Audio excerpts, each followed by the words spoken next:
Olá, caríssimos alunos! Saudade de vocês! Direito Penal 1. Aula agora! Então, na aula passada, nós começamos a ver a questão da culpabilidade. E, salvo engano, nós encerramos a aula elencando as hipóteses, ou seja, as causas que excluem a imputabilidade do agente. E aí nós vimos lá doença mental, desenvolvimento mental incompleto, desenvolvimento mental retardado e embriaguez completa proveniente de caso fortuito de força maior. Então vamos começar nesta aula a analisar cada uma dessas hipóteses. Vamos começar com a doença mental.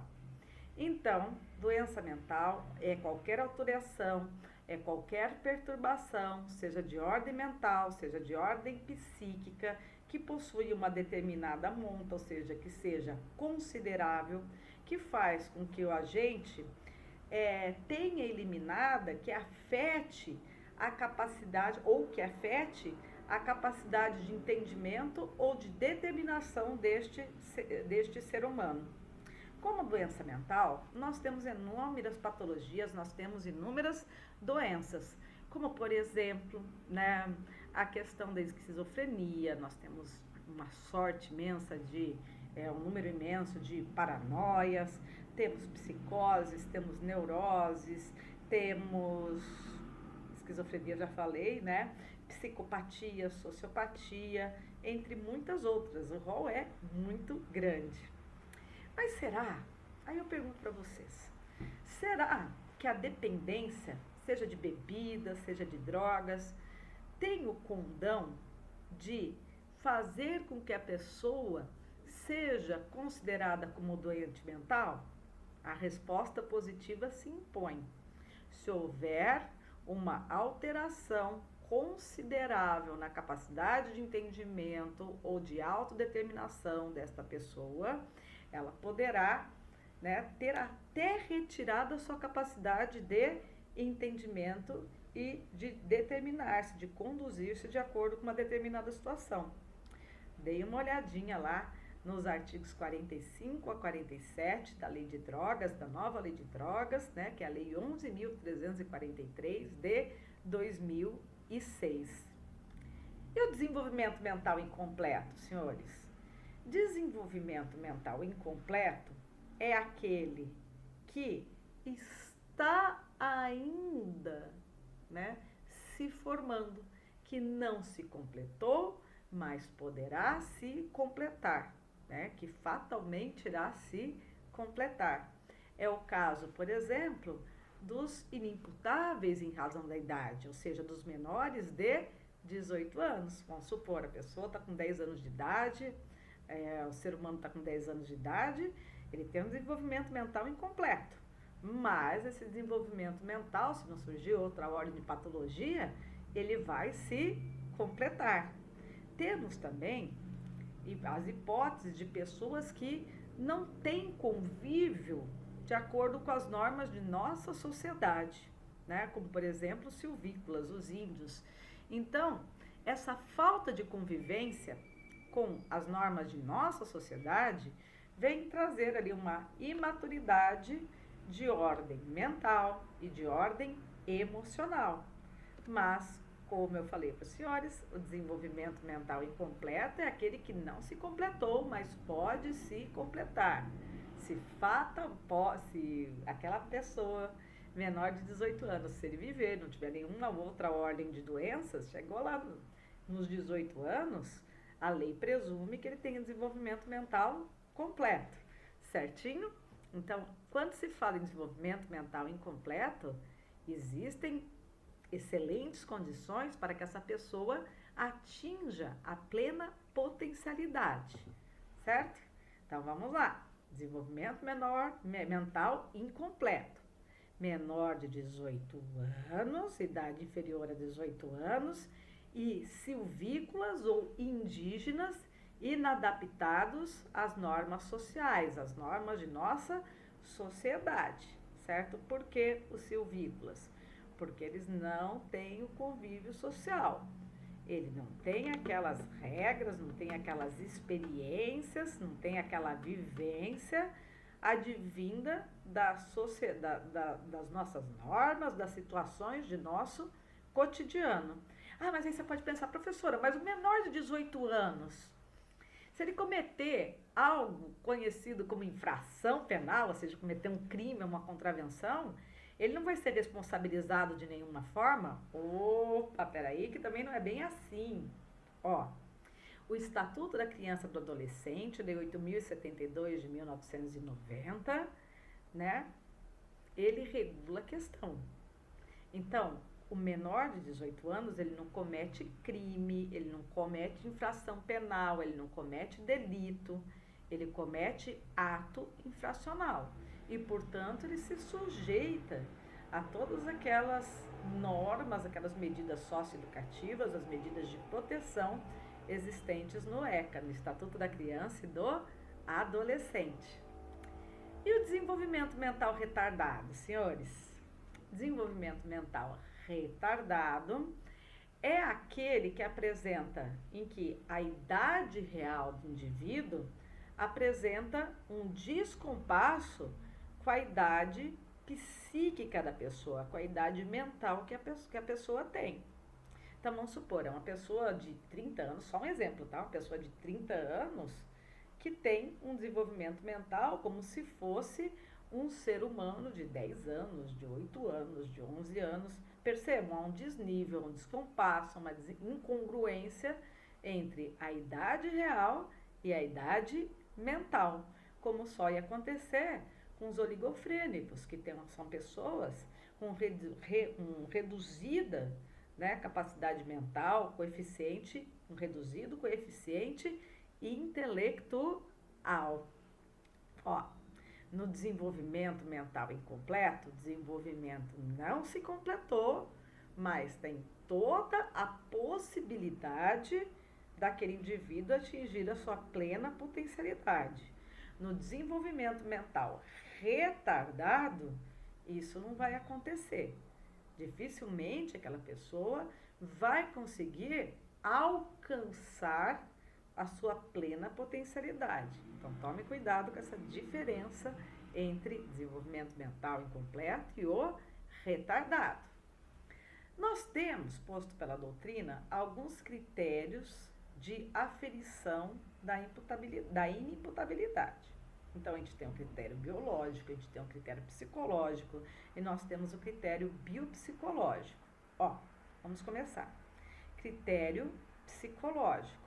Então, só se pergunta, praticada uma infração penal, só se pergunta se aquele ser humano tinha, ao tempo da prática da infração penal, desenvolvimento mental incompleto, retardado ou doença mental, certo? Só se pergunta isso. Não se questiona se concretamente esse indivíduo tinha capacidade de entender o caráter ilícito do fato e de determinar-se de acordo com este entendimento. Então, a lei presume que, em face dessas deficiências, né, desenvolvimento mental incompleto, retardado, doença mental, a lei presume que esse indivíduo não consegue entender o caráter ilícito do fato e não consegue determinar-se de acordo com esse entendimento. Tranquilo até aqui?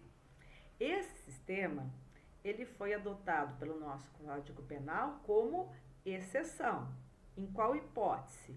Na hipótese dos inimputáveis em razão da idade, ou seja, dos menores de 18 anos. Ó, eles até podem entender que traficar é vedado por nossa lei. Eles até podem entender que roubar é vedado pela nossa lei, que estuprar é vedado pela nossa lei. Eles até podem ter essa consciência, eles podem ter esse entendimento, podem manter íntegra a sua capacidade de autodeterminação, mas a lei presumiu a inimputabilidade nessa hipótese. Então, é adotado por exceção. Já no sistema psicológico, é aferido se No momento da ação ou da omissão, né, da prática lá da infração penal, a pessoa tinha capacidade de entendimento ou de autodeterminação. Ou seja, se ele tinha capacidade de avaliar o caráter ilícito do fato, de determinar-se de acordo com este entendimento. Critério psicológico, ó, não foi adotado pela nossa legislação, certo? E vamos para o critério biopsicológico, que é uma junção do critério biológico com o critério psicológico. Ó, então aqui, este critério, ao combinar, ao reunir os dois critérios anteriores, exige que a causa geradora da inimputabilidade esteja prevista em lei. Lembra lá? Doença mental, desenvolvimento mental incompleto ou retardado, embriaguez completa, decorrente de caso fortuito ou de força maior, certo? Então, ele exige que o inimputável esteja dentro daquelas hipóteses previstas em lei. Doença mental, desenvolvimento mental incompleto ou retardado. Mas só isso não basta. Estes fatores, eles devem estar atuando no momento da ação ou da omissão, retirando a capacidade de entendimento, né? E retirando a capacidade de autodeterminação da pessoa. Só assim a pessoa vai ser considerada como inimputável, como regra dentro do nosso Código Penal. Por quê? Porque esse critério foi adotado como regra no artigo 26 do Código Penal. Bom, mas antes de chegarmos até o artigo 26, vamos ver os requisitos da inimputabilidade de acordo com o critério biopsicológico. Primeiro, requisito causal, que é a existência de doença mental ou desenvolvimento mental incompleto ou retardado, que são as causas previstas em lei. Segundo requisito, cronológico. Estes critérios causais, ou seja, desenvolvimento mental incompleto ou retardado e doença mental, eles devem estar presentes no momento da ação ou da omissão, né? Ou seja, no momento da prática da infração penal. 3. Consequencial, ou seja, para ser inimputável, a pessoa deve perder totalmente a capacidade de entendimento e de autodeterminação. Muito cuidado.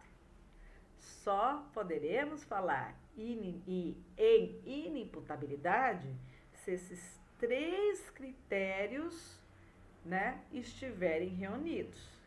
A não ser que nós estivermos falando dos menores de 18 anos, ou seja, dos inimputáveis em razão da idade, porque neste caso, né, a questão é regida pelo critério biológico.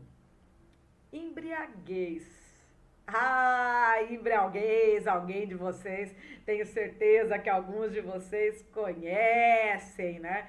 Vem aquela pergunta, quem nunca, né? Quem nunca? Então, senhores, a embriaguez, ela também pode conduzir à exclusão da capacidade de entendimento e de autodeterminação do agente, em virtude daquela intoxicação transitória que o uso de bebidas, que o uso de drogas causa à pessoa, certo? Então, quando a gente fala em embriaguez, a gente não está falando só, vamos tomar um porre, vamos encher a cara, vamos tomar um monte de cerveja, um monte de vodka. Não é só a embriaguez decorrente do álcool. É a embriaguez também decorrente do uso de substância entorpecente, do uso de drogas. Não importa se essas drogas, elas sejam de caráter entorpecente, se ela seja uma droga de caráter estimulante, ou se seja uma droga alucinógena. Droga é droga, ok?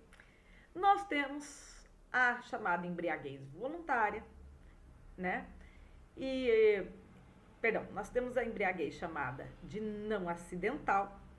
E a embriaguez não acidental, ela se subdivide em voluntária, chamada de dolosa ou intencional, mas a embriaguez não acidental, ela também pode ser culposa. Vamos falar, em primeiro lugar, da embriaguez dolosa ou intencional, certo? Que é voluntária. Então, senhores, na embriaguez dolosa ou intencional, o agente bebe porque quer, ele usa droga porque ele quer ficar muito bêbado, ele quer ficar muito louco, ele quer extravasar, ele quer, né? Sei lá o que ele quer. Só sei que ele quer se embriagar, seja por álcool, seja por droga. Então, aqui a intenção do agente é se embriagar. Agora, na embriaguez culposa, que também não é acidental, o agente também quer beber, quer se drogar, mas ele não quer ficar embriagado, ele não quer ficar malucão de tudo, ele não quer ficar loucão de tudo. Mas o que acontece? Por uma conduta imprudente por parte do agente, ele se excede, ele consome dose excessiva e pronto, aí o estrago está feito. E ele acaba se excedendo, ele acaba se embriagando, certo? Então aqui, quando se fala embriaguez culposa, então não é aquela situação em que o agente dolosamente, intencionalmente, quer tomar um porre, quer ficar loucão de tudo. Não é assim. Aqui existe um descuido, certo? Uma conduta culposa, imprudente, excessiva por parte do agente. Tranquilinho? Embriaguez completa. Tanto a embriaguez voluntária, dolosa, intencional, ela pode ser completa, assim como a culposa também pode ser completa. Quando a embriaguez é completa, o que acontece? Existe a retirada total, de forma completa, da capacidade de entendimento e da capacidade de autodeterminação daquela pessoa que se embriagou. Então, ela perde totalmente, ela se desconecta da realidade. Ela perde a noção sobre tudo o que está acontecendo. Já na incompleta, também pode ser danosa, pode ser culposa, não importa, certo? Aqui, na incompleta, não existe aquela retirada total da capacidade de entendimento ou de autodeterminação da pessoa. Então, a perda é parcial, ou seja, é retirada parcialmente a capacidade de entendimento e de autodeterminação da pessoa. Então, aquela pessoa, ela ainda tem um resquício de entender o que está ocorrendo à sua volta. Ela ainda tem um resíduo de compreensão, ela tem um resíduo de vontade. Vamos ver como isso fica, a questão da embriaguez fica no Código Penal, artigo 28 do Código Penal. Código Penal na mão aí, senhores, vamos lá. Artigo 28, inciso 2, embriaguez. A embriaguez voluntária ou culposa pelo álcool ou substância de efeitos análogos. Parágrafo 1º. É isento de pena o agente que, por embriaguez completa, proveniente de caso fortuito ou de força maior, caso fortuito, força maior, embriaguez completa. Era ao tempo da ação ou omissão inteiramente incapaz de entender o caráter ilícito do fato e de determinar-se de acordo com este entendimento. Parágrafo 2º traz uma causa de redução de pena. A pena pode ser reduzida de 1 a 2/3 se o agente por embriaguez proveniente de caso fortuito ou força maior não possuía, ao tempo da ação ou omissão, a plena capacidade de entender o caráter ilícito do fato, de determinar-se de acordo com esse entendimento. Então, no parágrafo 1º, nós estamos falando de uma embriaguez completa. No parágrafo 2º, nós estamos falando de uma embriaguez incompleta, mas ambas resultantes de caso fortuito de força maior. Tranquilinho? Vamos falar sobre a actio libera in causa, que é um resquício da responsabilidade penal objetiva dentro do nosso código. Ó, a embriaguez não acidental, ela não retira jamais a imputabilidade do agente. Lembra lá a redação do artigo 28, só vai ter reflexo na imputabilidade quando for proveniente de caso fortuito de força maior. Quando não acidental, nós não temos relação aqui com a imputabilidade do agente. Não importa se ela foi voluntária, se ela foi culposa, se ela foi completa, se ela foi incompleta. Bom, por quê? Porque na embriaguez não acidental, o agente, no momento em que fazia a ingestão da bebida ou da droga, ele possuía o livre-arbítrio, ou seja, ele era livre para decidir o que ele iria fazer ou o que ele não iria fazer, certo? Então, vamos supor, o indivíduo ele quer cometer um crime, tá? Ele quer cometer um crime, mas ele fala, né, daquelas brilhantes ideias que às vezes a gente se depara no escritório da gente ou na vida da gente, né?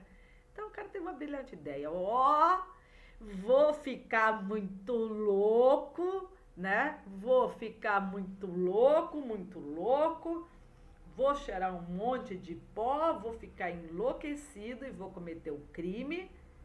E aí depois eu falo, nossa, eu tava muito louco, eu nem sei o que eu fiz, eu não lembro o que eu fiz, eu tava louco. Péssima saída, péssima. Olha, o cliente complicando a vida do advogado, da advogada. Caríssimos, neste caso, nós não vamos ter reflexo. Por quê? Na área penal. Por quê? Porque não foi uma embriaguez proveniente de caso fortuito de força maior, tá? Aqui é uma embriaguez não acidental. Então, portanto, senhores, a imputabilidade do agente, ela não vai ser ponderada, não vai ser mensurada, não vai ser aferida no momento da prática, naquele momento que o agente estava praticando o crime. E sim, essa imputabilidade vai ser sopesada, vai ser mensurada no momento em que ele estava ingerindo a substância, certo? Então, pondera-se no momento a imputabilidade dele, a capacidade dele, no momento da ingestão da substância. E não no momento em que ele já muito louco cometeu a infração penal. Tranquilo até aqui? Então, como falamos, essa teoria da actio libera in causa é um resquício da responsabilidade penal objetiva no direito brasileiro. Então, só por exceção, a actio libera in causa é aceita aqui dentro do nosso direito penal, certo? Por quê? Porque não se pode deixar sem proteção bens jurídicos reputados como essenciais, como primordiais para a vida em sociedade. Certinho? Então, na próxima aula, a gente começa falando sobre a embriaguez acidental, ou seja, aquela que decorre de caso fortuito de força maior. Mas isso é assunto para outra aula, certo? Um grande abraço, muitas saudades mesmo. Se cuidem, cuidem dos seus, porque vocês são muito preciosos para todos nós. Tchau!